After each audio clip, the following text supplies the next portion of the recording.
Finally, they started asking around, didn't they? The investigators, the curious ones, the people who thought they could piece together what happened to you by digging into your past. But here's something beautiful, something poetic, something that should make you smile even in the dark. Nobody wanted to talk. Not a single person.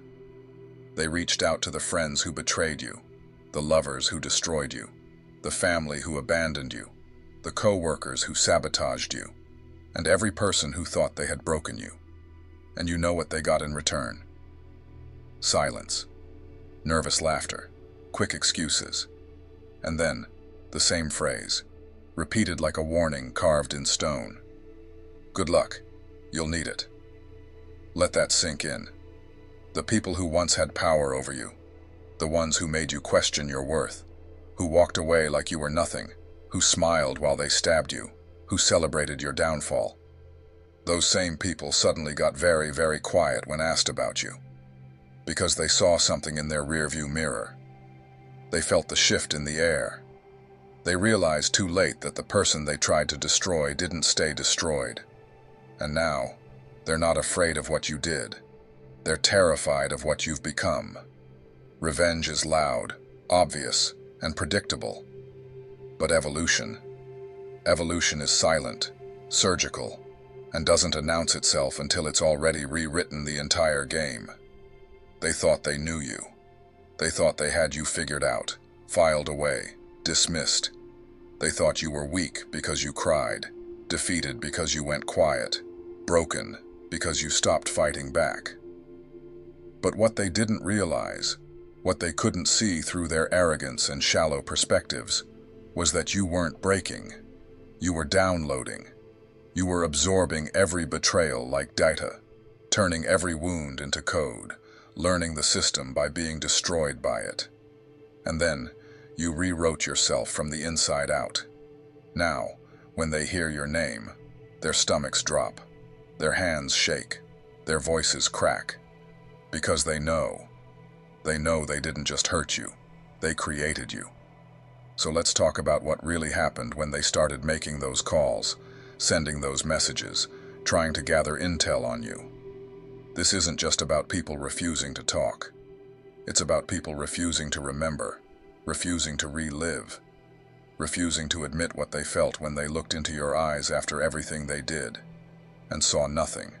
No rage, no tears, no begging. Just cold, calculated, terrifying clarity.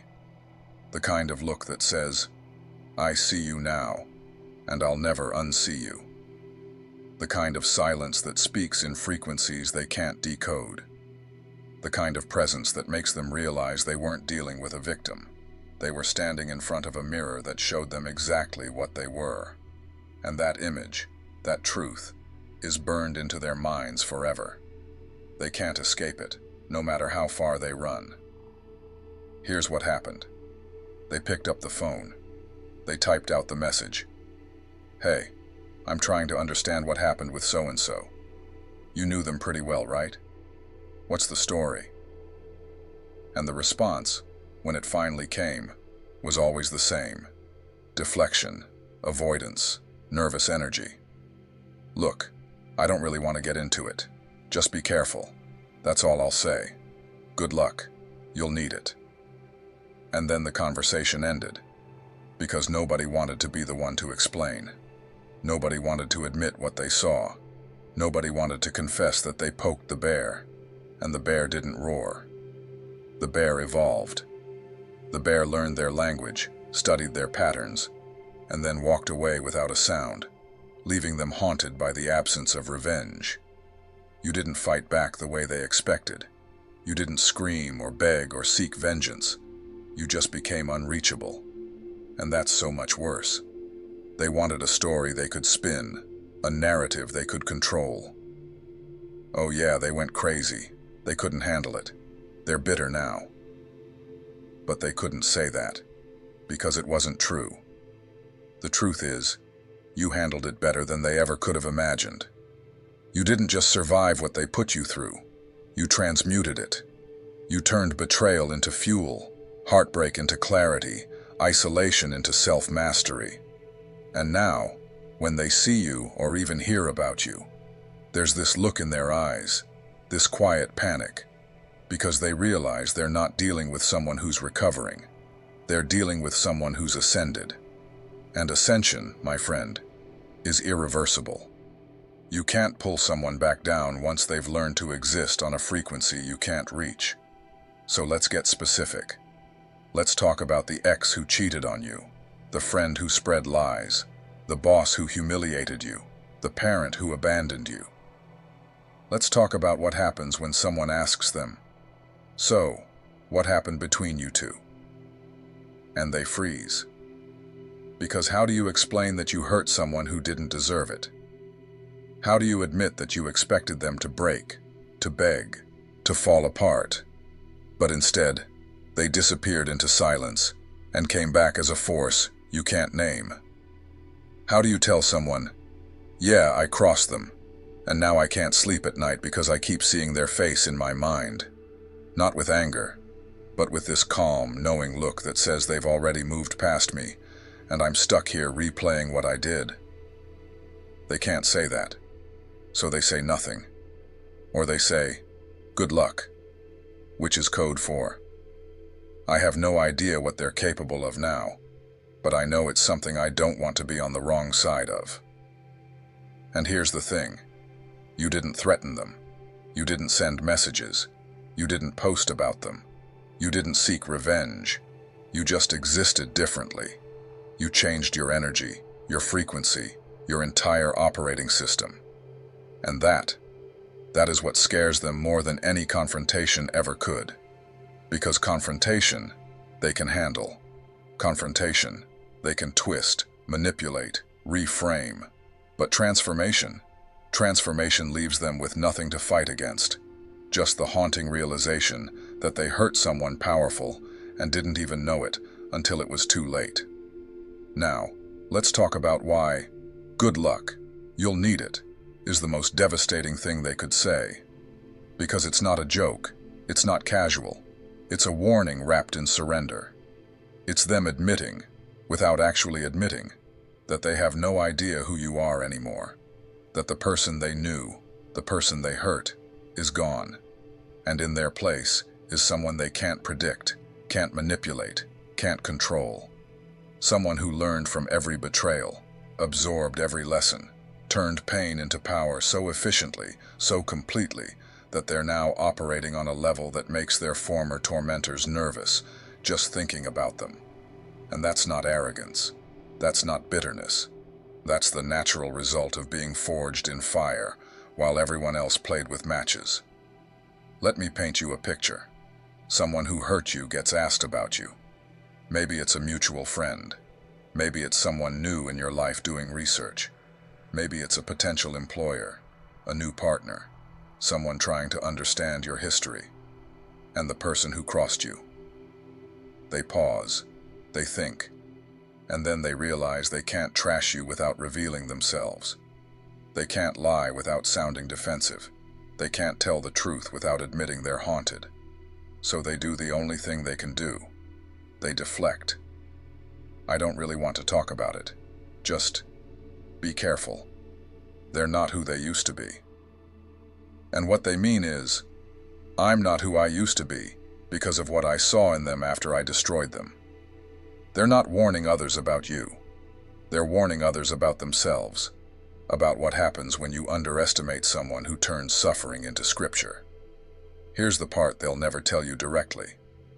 When they see you now, whether in person or through the grapevine, there's a moment, thicker, heavier, a flinch. Because you're not performing anymore. You're not trying to prove anything. You're not explaining yourself. You're not defending your choices.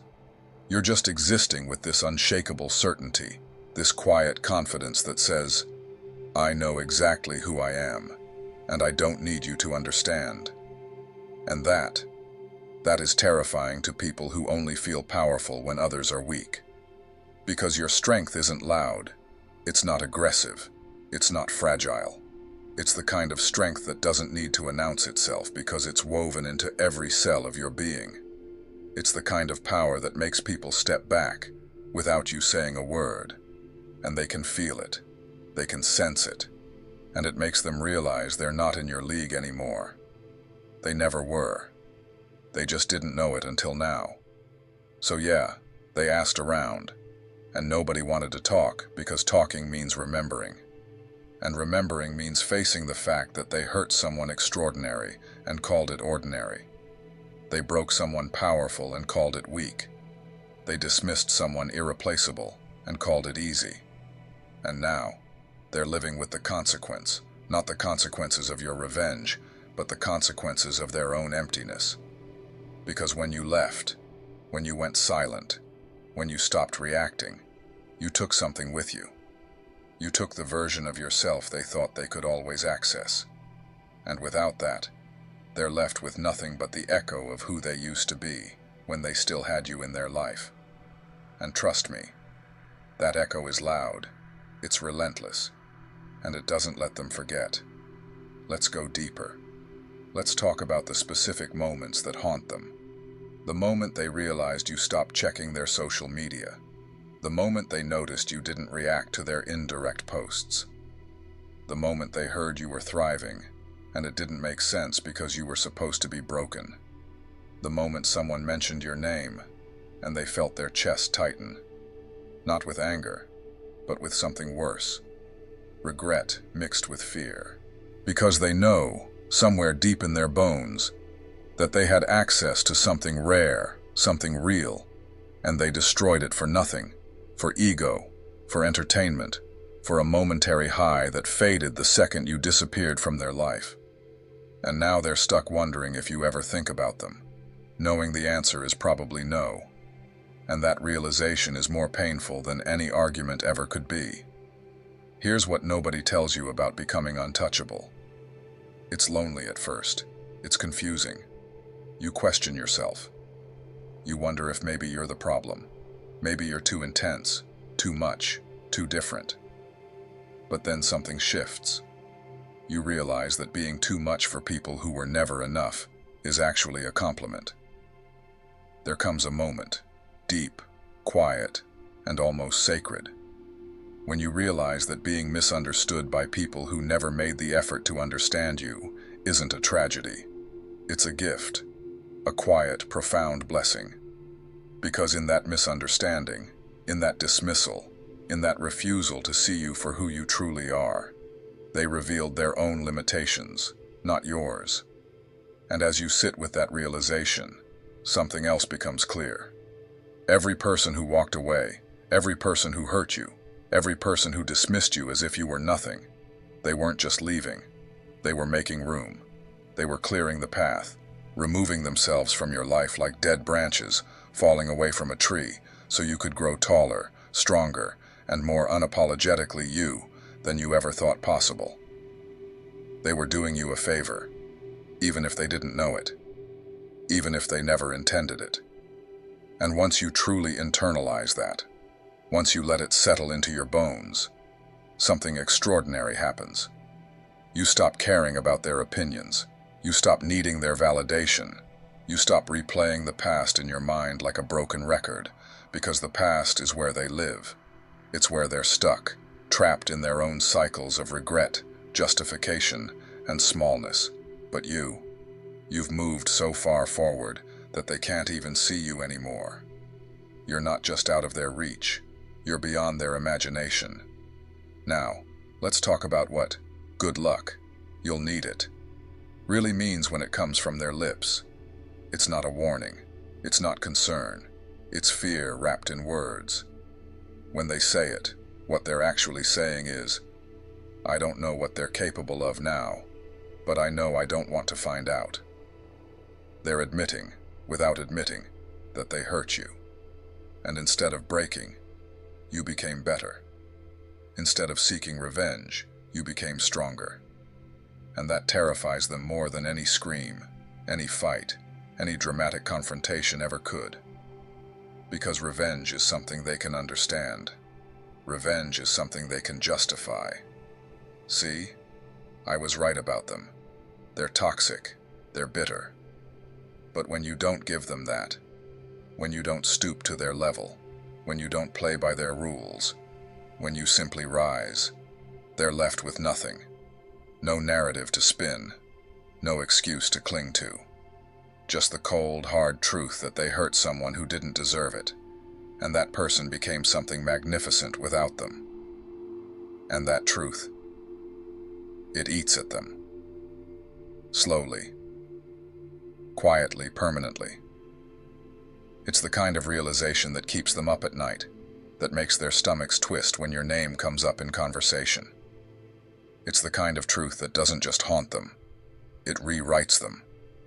Because they can't escape the knowledge that they had a hand in creating the very thing that now intimidates them. They tried to dim your light, and instead, they fueled it. So when they warn others about you, it's not out of concern for those people, it's out of self-preservation. Because if someone else gets close to you, if someone else sees you, the real you, they might see what your former tormentors saw, the power, the depth, the resilience. And then they'll realize what was lost. Your former tormentors can't have that. They can't have others knowing they had something precious and threw it away like it was nothing. They can't have the world seeing them for what they really are, small, scared, and shallow. So they deflect. They warn. They say good luck like it's a shield, when really it's a confession. It's them admitting they needed luck to handle you, and they failed. It's them confessing without words that you were always the storm, and they were never prepared for the thunder. Let's talk about the people who refuse to speak when asked about you. They're not protecting you. They're protecting themselves. Because talking about you means admitting they were wrong. It means admitting they misjudged you. It means admitting they hurt someone who turned out to be exactly who they said they were, while they revealed themselves to be exactly what you always suspected: fraudulent, insecure, and cruel. And that admission, it's too heavy for them. It's too real. It requires a level of self-awareness they don't possess.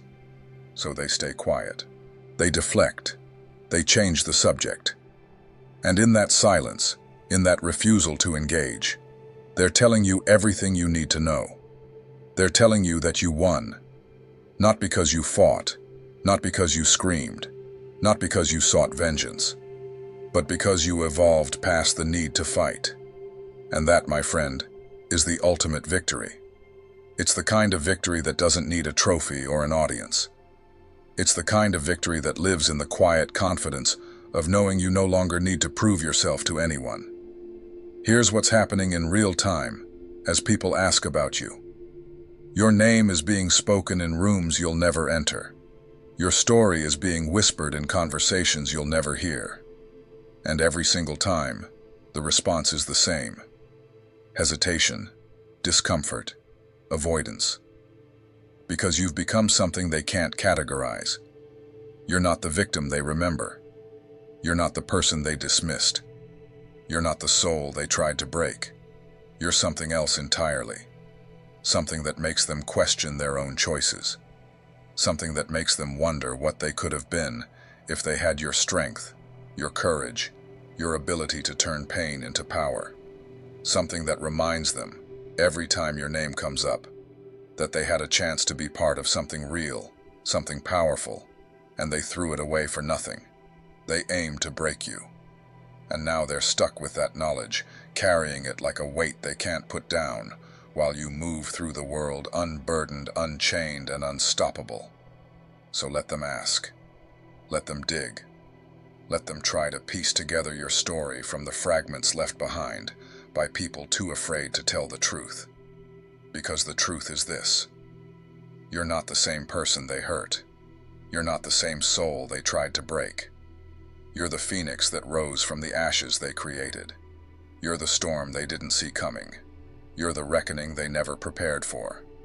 And every time someone asks about you and hears, "Good luck, you'll need it," that's not a warning about you. That's a confession from them. A confession that they encountered something extraordinary and didn't recognize it until it was gone. A confession that they had a hand in creating something they can no longer control, reach, or even understand. And now they're living in the aftermath of that realization, while you're living in the freedom of knowing you don't need anyone's approval to be exactly who you are. Untouchable, unbreakable, unforgettable. Now we enter the part that truly breaks them, the part where they realize you're not coming back. Not to argue, not to reconcile, not to give them the closure they so desperately crave. You're just gone. And that absence, that permanent, irreversible absence, is more devastating than any words you could have said, any fight you could have picked, any revenge you could have sought. Because they keep checking, they keep looking, they keep hoping that maybe, just maybe, you'll reach out, you'll respond, you'll give them one more chance to explain, to apologize, to rewrite the story. But you don't, you won't, because you've learned something they never will. Some doors, once closed, should stay closed. Some people, once removed from your life, should stay removed. Some chapters, once ended, should never be reopened. And that knowledge, that certainty, is what makes you untouchable. Let's talk about the specific ways they try to track you. The subtle social media checks, the questions to mutual friends, the casual, "Hey, how's so-and-so doing?" disguised as innocent curiosity. And every time they do this, every time they try to find a crack in your armor, they find nothing. Because you're not performing your healing for an audience. You're not posting inspirational quotes for their approval.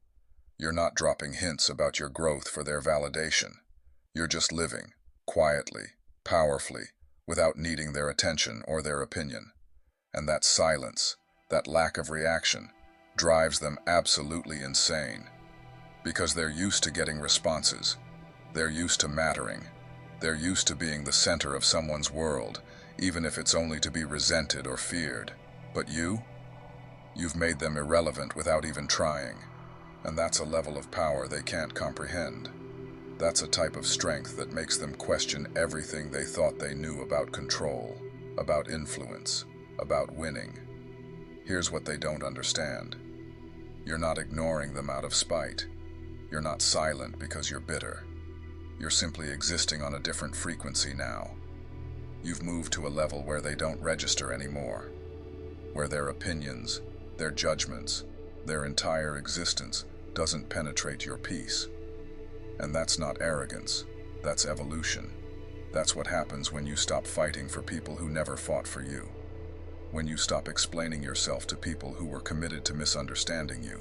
When you stop trying to prove your worth to people who were never qualified to judge it in the first place, something extraordinary happens. The noise falls away. The world that once felt suffocating becomes spacious. You stop shrinking to fit into rooms built for smaller versions of yourself. And you stop apologizing for occupying space you earned through fire and endurance. You didn't become cold. You became clear. And clarity, true, unshakable clarity, is often mistaken for cruelty by those who benefited from your confusion. They call it distance when you set boundaries. They call it selfishness when you finally protect your energy.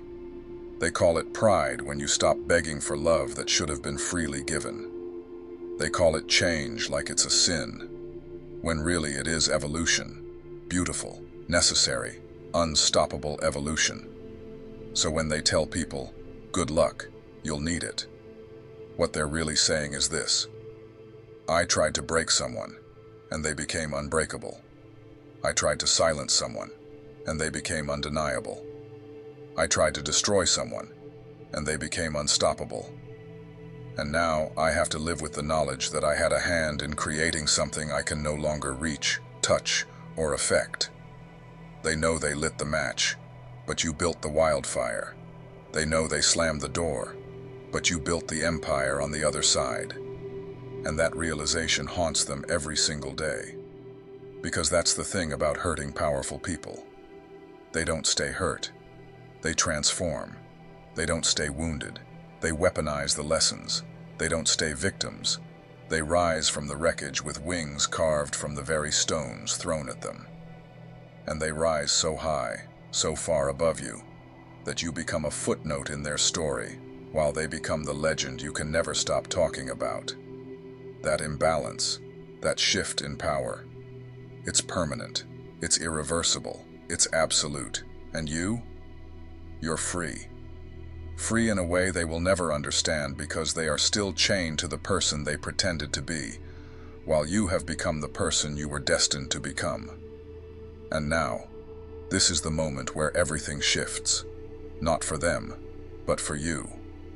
Because while they sit in the shadows replaying every choice that led to losing you, you stand in the light of a future they will never touch. They are trapped in the past because that is where their power once existed, but you have stepped beyond the reach of anything they can say, think, or remember. You are no longer defined by the wounds they gave you. You are defined by the strength you forged from them. Every sleepless night built your resilience. Every betrayal sharpened your intuition. Every abandonment sculpted your independence. Until one day you woke up and realized you no longer needed anything from the people who once believed you wouldn't survive without them. You didn't just rise. You ascended. You didn't just heal. You transformed. You didn't just move on.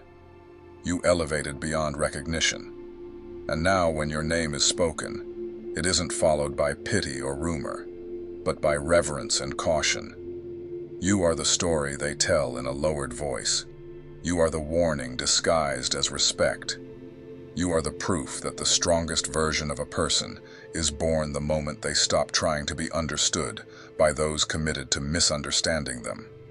Your silence became your strategy. Your distance became your power. Your evolution became your victory.